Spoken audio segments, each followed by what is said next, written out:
Start करेंगे test yourself 6.5। Question number 1, why are ionic compounds not use to make perfume. तो जी question आपसे ये पूछ रहा है कि आयनिक कंपाउंड्स को परफ्यूम बनाते हुए यूज़ क्यों नहीं किया जाता। बच्चा, परफ्यूम का एक सिंपल सा रूल ये है या सिंपल सा कॉन्सेप्ट ये है कि जैसे ही आप उसको पुश करेंगे, उसके बटन को आप परफ्यूम का बटन दबाएंगे तो उसके अंदर जो भी केमिकल यूज़ किया गया है उस परफ्यूम के अंदर वो बाहर आना चाहिए क्विकली। ऐसा नहीं कि आप बटन दबा के रखें, थोड़ी देर बाद उसकी फोर्सेस टूटेंगी और वो बाहर आएगा। जब भी वो केमिकल, लेट्स सपोज कि ये आपकी परफ्यूम की बॉटल है, ठीक है, ये ऊपर उसका वो पुशिंग बटन है। अब जैसे और इसके अंदर केमिकल्स आपने फिलअप किए हुए हैं। अब ये जितने भी आपको पता है एटम्स या आयंस हैं बॉटल के अंदर, उन सब की आपस में फोर्सेस ऑफ अट्रैक्शन डेवलप हो चुकी हैं। वो सारे एक दूसरे के साथ बॉन्डेड फॉर्म में जुड़े हुए हैं। जैसे ही आपने बटन प्रेस करना है तो उसी टाइम पे फ़ौरन से ये बॉन्ड्स टूटने चाहिए और ये केमिकल्स बाहर आके ये आयंस की फॉर्म में या आयंस की फॉर्म में बेसिकली बाहर आते हैं।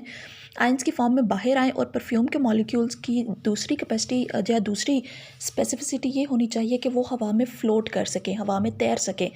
इतने छोटे पार्टिकल्स होने चाहिए कि अगर आप अपनी बॉडी से थोड़ा दूर रख के स्प्रे करते हैं या थोड़ा दूर रख के उसको पुश करते हैं तो वो आपकी बॉडी तक पहुंच जाने चाहिए वो सारे के सारे पार्टिकल्स। और कमरे में भी उनकी स्मेल फैलती है, वो इसी वजह से फैलती है कि वो हवा में फ्लोट करते हैं। लेकिन आयनिक कंपाउंड्स में प्रॉब्लम ये है कि इनकी फोर्सेस ऑफ अट्रैक्शन इतनी स्ट्रॉन्ग हैं कि ये मॉलिक्यूल्स या ये कंपाउंड्स टूटते ही नहीं हैं। जब ये टूटेंगे नहीं, और लेट्स सपोज अभी तो अगर हम इन तीन की बात करते हैं, जो कोई ऐसा कंपाउंड था जिसमें तीन एटम्स आपस में कंबाइन करते हैं। अब जैसे ही आपने परफ्यूम का बटन प्रेस करना है तो उसके लिए ज़रूरी है कि ये तीनों की आपस में फोर्सेस ऑफ अट्रैक्शन टूट जाएं और ये तीनों अलग अलग बाहर आ जाएं। जब ये अलग अलग आएंगे तो इनका साइज़ छोटा होगा क्योंकि अलग अलग हैं, तो और ये हवा में तैर सकेंगे। लेकिन अगर ये तीनों आपस में जुड़े हुए होंगे, कंबाइंड फॉर्म में हों और आप उसको पुश करें बटन को, तो ये तीनों मॉलिक्यूल की फॉर्म में ही बाहर आ जाएंगे। और अब इसका मैस या इसका वज़न ज़्यादा होगा। वज़न ज़्यादा होने की वजह से मॉलिक्यूल्स एयर में फ्लोट नहीं कर सकते, नहीं तैर सकते। इस वजह से आयनिक कंपाउंड्स को परफ्यूम बनाने के लिए यूज़ नहीं किया जाता। सेकेंड क्वेश्चन है आपका, the properties of strontium chloride are given as its melting point is 875 degree centigrade and it dissolves readily in water. उसका मेल्टिंग पॉइंट दिया गया है और ये बताया गया कि ये पानी में मिक्स हो जाता है।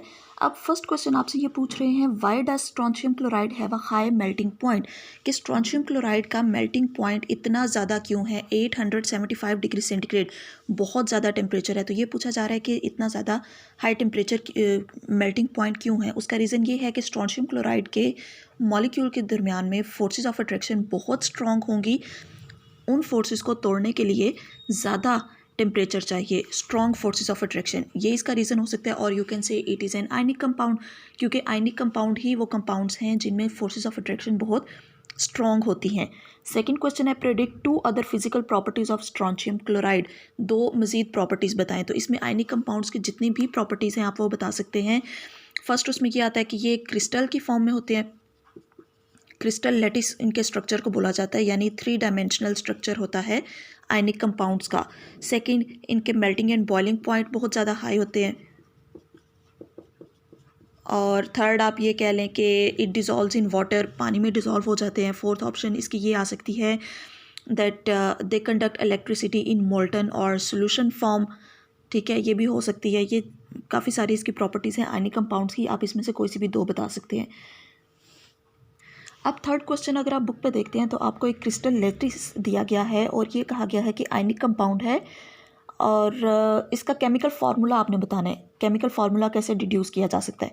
अगर आप इस फिगर को ध्यान से देखें तो इसमें दो आयंस दिए गए हैं, एक का नेम है M और सेकंड का नेम है X। मैं बुक से दिखाती हूँ आपको। अगर यस, अब क्लियर नज़र आ रहा है ना, यहाँ पे देखें। अच्छा जी, अब ये जो M वाला है, अगर आप M के ऊपर देखते हैं तो M के ऊपर साइन है +2, M के ऊपर +2 लिखा है। और X के ऊपर देखें तो X के ऊपर लिखा है -2। तो यहाँ पे M पे +2 है और X पे -2 है। आपने इसका फार्मूला जो है वो बताना है। आपको पता है जब भी केमिकल फार्मूला लिखा जाता है आयनिक कंपाउंड्स का तो उसमें positive ion first negative ion later. First rule ये था। सेकंड रूल में हमने क्या करना था कि इनके ऊपर वैलेंसी लिखनी थी। वैलेंसी भी लिख ली, इसकी +2 है, इसकी -2। थर्ड स्टेप में हमने वैलेंसी इंटरचेंज करनी थी। इंटरचेंज का मतलब ये है कि इसके ऊपर जो डिजिट है वो यहाँ आ जाएगा और इसके ऊपर जो डिजिट है वो इसके नीचे आ जाएगा। तो ये बन जाएगा M2X2। और फोर्थ स्टेप में अगर वैलेंसी सेम हो तो हम उन्हें कैंसिल कर देते हैं। 2 2 से कैंसिल हो जाएगा, तो इस कंपाउंड का फॉर्मूला होगा MX।